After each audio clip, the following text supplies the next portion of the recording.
Movie के start होते ही हमें बताया जाता है कि आज से तकरीबन 5 साल पहले गॉडजिला और कॉन्ग की बहुत बड़ी फाइट हुई थी, जहां पर गॉडजिला कॉन्ग को हराने के बाद समंदर की गहराइयों में चला गया था और बस उसी दिन के बाद गॉडजिला का कुछ भी पता नहीं चल पाया, किसी ने नहीं देखा उसे। और उसके बाद हमें 5 साल बाद का सीन दिखाया जाता है, जहाँ पर हम एक आइलैंड को देखते हैं जो कि कॉन्ग का घर था असल में। और यहाँ पर हम देखते हैं कि कॉन्ग का साइज अब पहले से काफी बड़ा हो गया है। इसके बाद कॉन्ग सोकर उठता है और पानी में काफी एंजॉय करता है। वहीं पर हम एक छोटी बच्ची को देखते हैं जो कॉन्ग को काफी अच्छी लगती थी। वो दोनों काफी अच्छे फ्रेंड्स भी थे और कॉन्ग उस बच्चे की कोई बात नहीं टालता था, उसकी सारी बातें मानता था। लेकिन ये बच्ची ना तो बोल सकती है और ना ही कुछ सुन सकती है। और यहाँ पर हम कॉन्ग को बहुत ज्यादा अग्रेसिव पाते हैं। कॉन्ग बहुत ज्यादा गुस्से में होता है और वो एक ट्री को खेड़ कर आसमान की तरफ फेंकता है, जिससे एनर्जी वॉल टूट जाती है। और यहाँ पर हम ये जान पाते हैं कि असल में कॉन्ग को इस टाउन के नीचे रखा गया था ताकि गॉडजिला फिर से वहाँ पर ना आ जाए, क्योंकि ये दोनों टाइटन्स एक दूसरे को फेल कर सकते हैं, तो कहीं ये दोबारा से न लड़ पड़े। अब क्योंकि कॉन्ग पहले से काफी बड़ा हो गया था साइज में, इसीलिए डिसाइड किया जाता है कि उसे यहाँ से कहीं और शिफ्ट कर दिया जाएगा। इसके बाद हमें एक लड़का दिखाया जाता है जो कि एक कंपनी के लिए काम करता था और वो बेसिकली एक हैकर भी था। और जिस कंपनी में वो काम करता था वो काफी मॉडर्न चीजें बनाया करती थी, लाइक मशीन्स, रोबोट्स एक्सेट्रा। लेकिन उस हैकर को अपनी कंपनी पर थोड़ा बहुत डाउट होता है कि कंपनी कोई ऐसी चीज बना रही है जो नहीं बनानी चाहिए। इसीलिए वो कंपनी का सारा डाटा हैक कर लेता है, जिससे उसे पता चलता है कि ये कंपनी किसी काफी बड़े ऑब्जेक्ट को हांगकांग शिफ्ट कर रही है।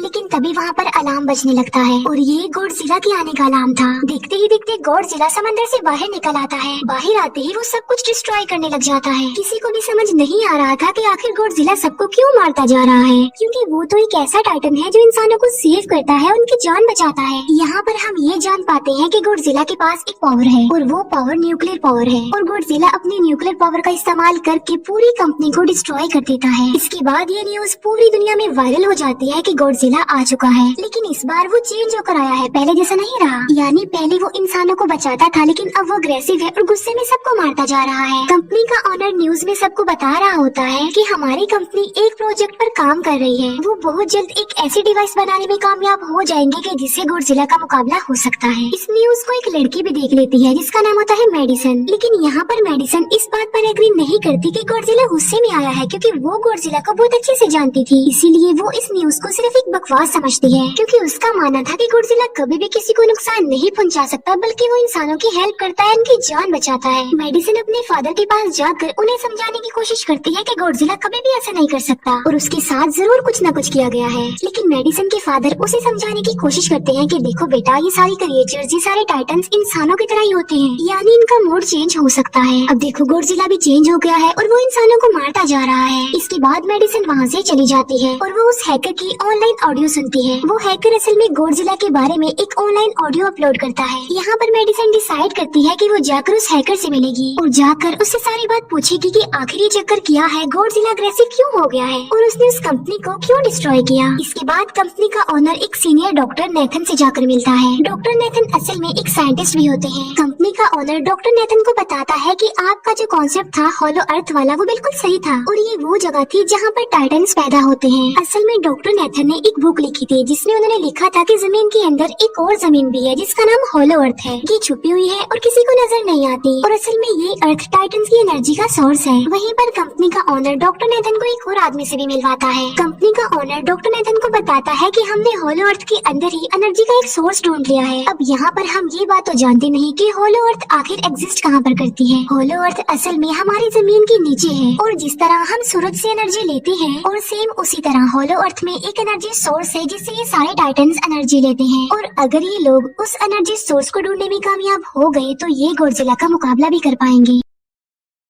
डॉक्टर नेथन उनसे पूछता है कि आखिर हम उस हॉलो अर्थ तक जाएंगे कैसे, क्योंकि अब से कुछ साल पहले मेरे भाई ने भी वहाँ पर जाने की कोशिश की थी, लेकिन वो नहीं जा पाया और मर गया। यहाँ पर हम ये बात भी जान पाते हैं कि हॉलो अर्थ में ग्रेविटी नहीं होती, इसीलिए वहाँ पर हर चीज हवा में उड़ने लगती है। जिस पर कंपनी का ओनर डॉक्टर नेथन को कहता है कि आपको इस बारे में फिक्र करने की कोई जरूरत नहीं है, क्योंकि हमारी कंपनी ने एक एंटी ग्रेविटी कार बनाई है जिसकी मदद से हम वहाँ यानी हॉलो अर्थ पर जाएंगे। कंपनी का ओनर ये भी बताता है कि हर टाइटन्स में एक एबिलिटी होती है जिसकी मदद से हर टाइटन अपने घर को ढूंढ सकता है। इसीलिए हमें एक कॉन्ग की हेल्प लेनी चाहिए। इसके बाद डॉक्टर नेथन अपनी एक फ्रेंड जो कि डॉक्टर भी थी उससे मिलते हैं और ये फीमेल डॉक्टर कॉन्ग की देखभाल भी करती थी। डॉक्टर नेथन उस फीमेल डॉक्टर को समझाने की कोशिश करते हैं कि हमें कॉन्ग को उसके घर पर भेजना चाहिए और उसका घर हॉलो अर्थ है क्योंकि हम उसे ज्यादा टाइम के लिए यहाँ पर नहीं रख सकते और अगर वो यहाँ से बाहर निकला भी तो गॉडजिला उस पर अटैक कर देगा। इसीलिए कॉन्ग सिर्फ हॉलो अर्थ में ही सेफ रह सकता है। अब थोड़ी बहस के बाद फाइनली वो फीमेल डॉक्टर भी इस बात के लिए एग्री हो जाती है क्योंकि इसके अलावा उनके पास और कोई ऑप्शन जो नहीं था। फिर ये लोग अपनी पूरी आर्मी के साथ कॉन्ग को हॉलो अर्थ की तरफ ले जाने लगते हैं। कॉन्ग को ये लोग चेन से बांधकर ले जा रहे थे। कॉन्ग की फ्रेंड यानी वो छोटी बच्ची कॉन्ग से इशारों में बातें करती है। बच्ची बताती है कि कॉन्ग को गुस्सा आ रहा है क्योंकि उसे जंजीरों से बांधा हुआ है। आर्मी का लीडर उस फीमेल डॉक्टर को कहता है कि हम गॉडजिला के रास्ते से नहीं गुजरेंगे और हम किसी दूसरे रास्ते से ही जाएंगे ताकि गॉडजिला को पता न चल पाए। जिस पर वो फीमेल डॉक्टर कहती है कि जी हाँ बिल्कुल हमें ऐसा ही करना चाहिए क्योंकि गॉडजिला और कॉन्ग की काफी पुरानी दुश्मनी है क्योंकि वो दोनों ही खुद को मॉन्स्टर्स का किंग समझते हैं और अगर वो दोनों एक दूसरे के सामने आ जाते हैं तो तबाही मचा देंगे। फिर हम मेडिसन को देखते हैं जो कि अपनी फ्रेंड को लेकर उस हैकर से मिलने जाती है। यहाँ पर वो हैकर उन लोगों को बताता है कि असल में कंपनी एक काफी बड़ी चीज बना रही है और उस चीज को बनाकर हांगकांग शिफ्ट कर दिया जाएगा। लेकिन गॉडजिला को ये बात पसंद नहीं आई, इसीलिए उसने उस कंपनी पर अटैक करके उसे डिस्ट्रॉय कर दिया। फिर हम देखते हैं कि कॉन्ग वाली शिप में अलार्म बजने लगा है। वो बच्ची फीमेल डॉक्टर को बता रही होती है कि गॉडजिला आ रहा है। डॉक्टर नेथन कहता है कि अब क्योंकि गॉडजिला बाहर आ रहा है तो हमें कॉन्ग को भी आजाद कर देना चाहिए यानी उसकी चेन्स खोल देनी चाहिए ताकि वो गॉडजिला का मुकाबला करके हम सबको बचा ले। और अब फाइनली गॉडजिला बाहर आ जाता है जो एक शिप को डिस्ट्रॉय करते हुए आगे बढ़ रहा था उन लोगों की तरफ। जब कॉन्ग को पता चलता है कि गॉडजिला आ रहा है तो वो जोर से चिल्लाने लगता है लेकिन उसे तो चेन से बांधा गया था। फिर ये लोग गॉडजिला पर रॉकेट और मिसाइल से अटैक करते हैं जिसका गॉडजिला पर जरा भी असर नहीं होता। जो उन लोगों के प्लेन्स होते हैं गॉडजिला उन्हें भी डिस्ट्रॉय कर देता है और अब गॉडजिला कॉन्ग वाली शिप की तरफ बढ़ रहा था। गॉडजिला उन लोगों के सारे शिप्स को डिस्ट्रॉय कर देता है और यहाँ पर गॉडजिला उनके शिप को पलट देता है जिससे कॉन्ग और बाकी लोग समंदर में डूबने लगते हैं। फिर वो लोग कॉन्ग की चेन्स को खोल देते हैं ताकि कॉन्ग गॉडजिला का मुकाबला करके उन सबको बचाए। फिर गॉडजिला और कॉन्ग की ग्रेट वॉर होती है जिससे कॉन्ग गॉडजिला को समंदर में काफी नीचे फेंक देता है। फिर वो पलटी हुई शिप को सीधा करता है ताकि सब लोगों की जान बच सके। लेकिन गॉडजिला एक बार फिर से उठता है और वो उस शिप की तरफ जा रहा था जिसमें वो बच्ची थी और यहाँ पर कॉन्ग एक शिप से दूसरी शिप पर जंप करके फाइनली उस शिप तक पहुँच जाता है जहाँ पर गॉडजिला आ रहा था। यहाँ पर कॉन्ग गॉडजिला को एक जोरदार पंच मारता है। फाइट बैक करते हुए गॉडजिला भी कॉन्ग को मारता है जिससे कॉन्ग नीचे गिर जाता है। कॉन्ग एक बार उठकर फिर से गॉडजिला को मारता है और गॉडजिला जाकर समंदर में गिरता है। इस बात से गॉडजिला को काफी गुस्सा आ जाता है और यहाँ पर वो अपनी पावर यानी न्यूक्लियर पावर का इस्तेमाल करता है। ये देखकर कॉन्ग जल्दी से अपनी जान बचाने के लिए पानी में कूद जाता है। गॉडजिला की जो न्यूक्लियर पावर की लाइट होती है वो हर जगह फैल जाती है। सब लोग उसे देखकर काफी हैरान रह जाते हैं और यहाँ पर हमें अंदाजा हो जाता है कि गॉडजिला कितना ज्यादा पावरफुल है। फिर समंदर के अंदर ही उन दोनों के बीच फाइट होने लगती है। गॉडजिला तो पानी में सांस ले सकता था लेकिन कॉन्ग जो कि इंसानों की तरह था वो पानी में सांस नहीं ले सकता था, इसीलिए कॉन्ग हारता हुआ नजर आ रहा था।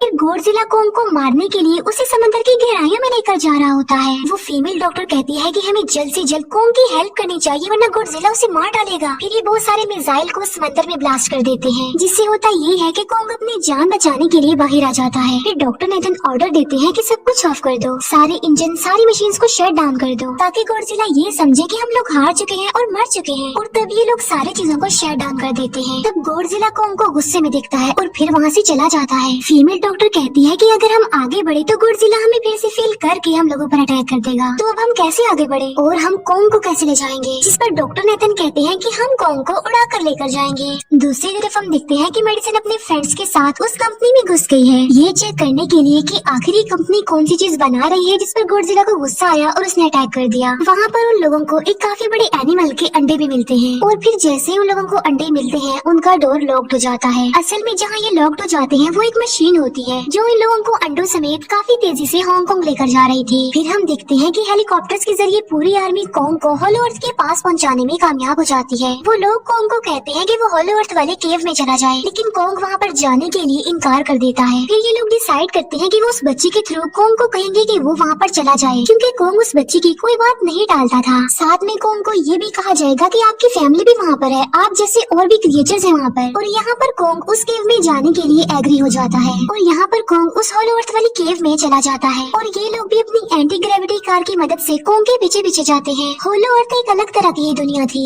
अब क्योंकि उन लोगों के पास एंटी ग्रेविटी कार्स थी, इसीलिए उनकी जान बच जाती है। और होलो अर्थ में अलग अलग तरह के मॉन्स्टर्स भी थे और तभी एक फ्लाइंग मॉन्स्टर उनकी एंटी ग्रेविटी कार पर अटैक कर देता है। वो मॉन्स्टर उस बच्ची पर भी अटैक करने वाला होता है, लेकिन कोंग उस मॉन्स्टर को पकड़ लेता है और उसे मार डालता है और बाद में उस मॉन्स्टर का सर ही धड़ से अलग कर देता है। इसके बाद कोंग तेजी से आगे बढ़ने लगता है, जबकि बाकी सब भी कोंग के पीछे पीछे जाते हैं। अब होलो अर्थ पर ग्रेविटी न होने की वजह से वहाँ के सारे पत्थर हवा में उड़ रहे होते हैं। मेडिसिन और उसके फ्रेंड्स हांगकांग पहुँच जाते हैं और यहाँ पर उन लोगों को उस कंपनी के सीक्रेट वेपन के बारे में पता चल जाता है। गॉडजिला को मारने के लिए इस कंपनी ने एक और गॉडजिला बनाया है और इस नए गॉडजिला का नाम होता है मेगा गॉडजिला। और इस मेगा गॉडजिला को कंट्रोल करने वाला वो आदमी होता है जिसे उस कंपनी के ऑनर ने डॉक्टर नेथन से मिलवाया था। मेगा गॉडजिला की पावर्स को चेक करने के लिए वहाँ पर एक स्कल क्रॉलर को छोड़ दिया जाता है। मेगा गॉडजिला यहाँ पर अपनी पावर्स का इस्तेमाल करके स्कल क्रॉलर को मार डालता है, लेकिन यहाँ पर एक गड़बड़ हो जाती है और वो ये कि उन्हें मेगा गॉडजिला को चलाने के लिए और ज्यादा पावर चाहिए थी और वो पावर सिर्फ और सिर्फ होलो अर्थ में थी। और यही वजह थी कि कंपनी का ऑनर उस एनर्जी सोर्स उस पावर को ढूंढ रहा था ताकि वो मेगा गॉडजिला को दोबारा से जिंदा कर सके। इसके बाद हम देखते हैं कि मेगा गॉडजिला एक्टिवेट हो गया है। मेगा गॉडजिला की जिंदा होते ही गॉडजिला उसे फील कर लेता है और इसीलिए वो हांगकांग जहाँ पर वो मेगा गॉडजिला था उसी तरफ बढ़ने लगता है। होलो अर्थ दिखने में काफी खूबसूरत थी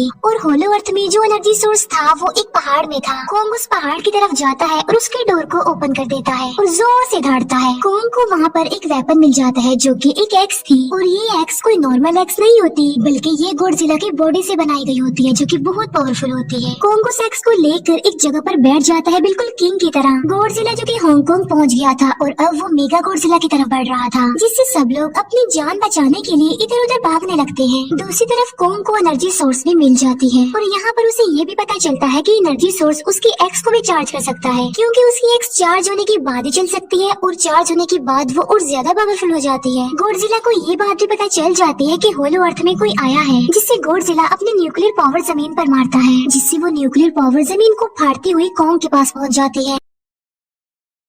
कंपनी की एक फीमेल ऑनर उन लोगों के साथ ट्रेक करती है। वो इस एनर्जी का थोड़ा सा सैंपल अपनी कंपनी के पास भेज देती है ताकि वो लोग मेगा गॉडजिला को एक्टिवेट कर दें। हालांकि फीमेल डॉक्टर उसे ऐसा करने से मना करती है, लेकिन वो उसकी एक नहीं सुनती और जब उस लड़की को रियलाइज होता है कि यहाँ पर गॉडजिला भी आने वाला है तो वो वहाँ से भागने लगती है, लेकिन तभी कोंग उसकी कार को पकड़कर उसे डिस्ट्रॉय कर देता है। कोंग अपना एक्स लेकर गॉडजिला से लड़ने के लिए तैयार हो जाता है, क्योंकि इस न्यूक्लियर पावर के जरिए गॉडजिला ने कोंग को लड़ने का इशारा दिया था। फिर कोंग वहाँ से भागते हुए हांगकांग हो जाता है। कोंग गॉडजिला पर अटैक करता है, लेकिन बाय मिस्टेक उसकी वो एक्स एक बिल्डिंग में फंस जाती है और मौके का फायदा उठाकर गॉडजिला कोंग को नीचे गिरा देता है और यहाँ पर इन दोनों के बीच जबरदस्त फाइट होती है। गॉडजिला कई बार अपनी न्यूक्लियर पावर का इस्तेमाल करके कोंग को मारने की कोशिश करता है, लेकिन कोंग बहादुरी से मुकाबला करते हुए हर बार बच जाता है। फिर कोंग अपनी एक्स से गॉडजिला पर अटैक करके उसे इंजर्ड कर देता है, जिससे गॉडजिला को गुस्सा आ जाता है और वो अपनी न्यूक्लियर पावर का इस्तेमाल करके कोंग को दूर फेंकता है, लेकिन कोंग अपनी एक्स की मदद से उस पावर को अपनी तरफ आने से रोक देता है। इन दोनों के बीच काफी देर तक फाइट चलती रहती है। अब क्योंकि गॉडजिला काफी ज्यादा पावरफुल था, इसीलिए कोंग हारता हुआ नजर आ रहा था। गॉडजिला कोंग को इंजर्ड करके वहीं पर फेंक देता है और उसकी चेस्ट पर पैर रख के जोर से दहाड़ने लगता है। उसे देखकर कोंग भी जोर से दहाड़ने लगता है और तभी गॉडजिला कोंग को छोड़कर वहाँ से जाने लगता है। हम देखते हैं कि कंपनी के ऑनर को वो एनर्जी सोर्स मिल चुका था जिसके जरिए वो मेगा गॉडजिला को जगा दे। यहाँ पर हमें पता चलता है कि मेगा गॉडजिला से काफी पावरफुल है और उससे साइज में काफी बड़ा भी है, लेकिन यहाँ पर मेगा गॉडजिला सब कुछ अपने कंट्रोल में कर लेता है। इसीलिए मेगा गॉडजिला सबसे पहले कंपनी के ऑनर को मारता है और बाद में उसके असिस्टेंट को भी मार डालता है। फिर मेगा गॉडजिला दीवार को फाड़ते हुए बाहर आ जाता है। गॉडजिला जब मेगा गॉडजिला को देखता है तो वो उससे लड़ने के लिए आगे बढ़ता है और उन दोनों के बीच काफी फाइट होती है। अब क्योंकि मेगा गॉडजिला काफी पावरफुल था, इसीलिए गॉडजिला हारता हुआ नजर आ रहा था। मेगा गॉडजिला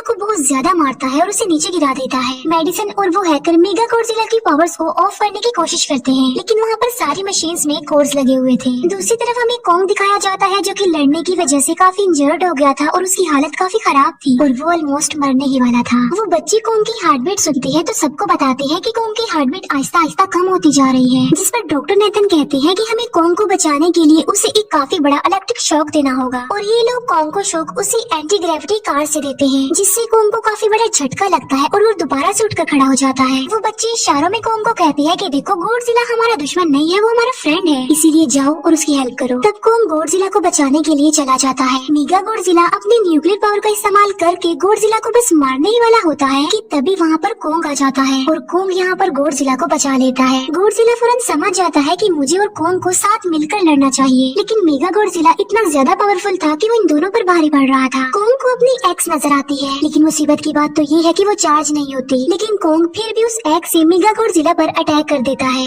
लेकिन मेगा गॉडजिला कोंग को मारता है और वो कोंग को बस मारने ही वाला होता है कि तभी कोंग उसे ऐसा करने से रोक लेता है। अब क्योंकि मेडिसिन और उस हैकर से वो मशीन बंद नहीं हो रही थी जिससे मेगा गॉडजिला की पावर्स को कम किया जाए, इसीलिए वो गुस्से में आकर उस मशीन पर पानी डाल देते हैं, जिससे मेगा गॉडजिला थोड़ी देर के लिए ऑफ हो जाता है। और इसी बात का फायदा उठाकर गॉडजिला अपने न्यूक्लियर पावर के जरिए कोंग के उस एक्स को चार्ज कर देता है और अब कोंग के पास पावर आ चुकी थी, इसीलिए वो मेगा गॉडजिला को तबाह बर्बाद करके रख देता है। उसके हाथ पैर तोड़ देता है और उसके सारे बॉडी के पार्ट्स अलग अलग कर देता है और लास्ट में वो मेगा गॉडजिला का सर भी उखेड़ कर फेंक देता है। अब क्योंकि मेगा गॉडजिला मर चुका था तो सब कुछ नॉर्मल हो जाता है, लेकिन तभी गॉडजिला फिर से खड़ा हो जाता है और कोंग भी अपनी एक्स लेकर गॉडजिला से लड़ने के लिए तैयार हो जाता है। अब क्योंकि उन दोनों ने एक दूसरे की हेल्प की थी, इसीलिए वो नहीं लड़ते। गॉडजिला वापस समंदर में चला जाता है जहाँ से वो आया था, और जबकि कोंग अब हमेशा के लिए होलो अर्थ में चला गया है और कोंग उस छोटी बच्ची को भी अपने साथ वहाँ पर ले गया है। और इसी के साथ ही इस मूवी का यहीं पर एंड हो जाता है।